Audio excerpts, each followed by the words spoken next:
नमस्कार, जय श्री राम, राधे कृष्णा।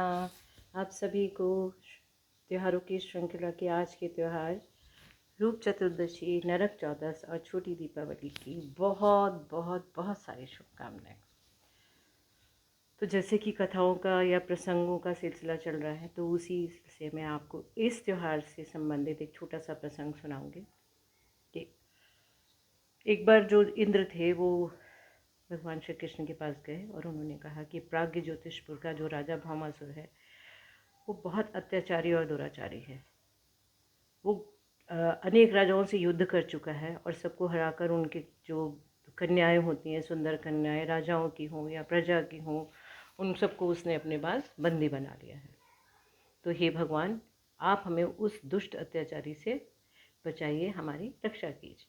तो कहा जाता है कि भौमासुर को एक श्राप था कि उसकी मृत्यु का कारण एक स्त्री बनेगी। तो राजा को जब युद्ध करने के लिए राजा के साथ कृष्ण को जाना था, तो कृष्ण ने अपनी पत्नी सत्यभामा को अपना सारथी बनाया और जाकर उसके साथ युद्ध किया और भौमासुर का वध कर दिया। वध करने के बाद जो उसके कारागृह में जो स्त्रियां थी, जो बंदिनियां थी, वो 16,100 थी, जिनको भगवान श्री कृष्ण ने मुक्त किया और उनको वो अपने साथ द्वारिका ले आए।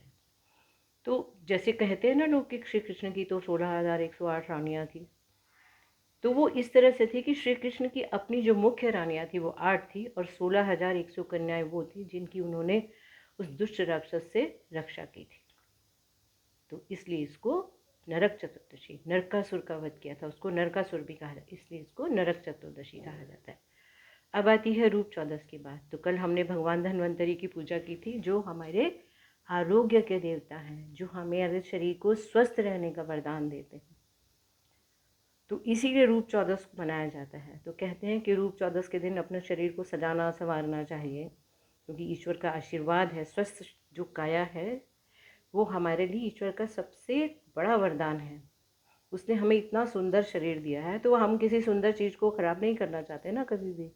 इसीलिए जो ये स्वस्थ काया, ये सुंदर रूप, ये सुंदर शरीर जो ईश्वर ने आपको दिया है, उसको आज रूप चौदस के दिन थोड़ा सा तो सजाइए, संवारिए, जैसे थोड़ी सी कोशिश मैंने भी की है। इसी के साथ एक बार फिर से आपको रूप चौदस, नरक चतुर्दशी और छोटी दिवाली की बहुत बहुत शुभकामनाएं। आइए आज हम सब मिलकर फिर से एक दीपक जलाएं। जय श्री राम।